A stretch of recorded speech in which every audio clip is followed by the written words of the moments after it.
وەکو ئەنجومەنی خەلیفانی کۆمەڵی ئیسلامی لە درێژەی کار و چالاکیەکانماندا لە مانگی ڕەمەزانی پیرۆز هەستاوین بە دابینکردنی 120 سەبەتەی خۆراک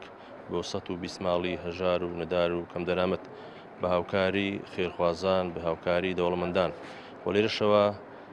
دەستخۆشیان لە یەکەین خوا گەورە پاداشتیان داتەوە یەکەم زار و دومین زار نییە هاوکارمان نەبن بۆ ئەم خێر و پرۆژانە و لێرەشەوە داوا لە خێرخوازانە دەوڵەمەندانەکەین هاوکارمان بن بۆ پرۆژەکانمان بۆی بەردەوام بین بە چاکترین شێوە باشترین شێوە هاوکاری فەقیر و هەژار و کەم دەرامەتەم بکە.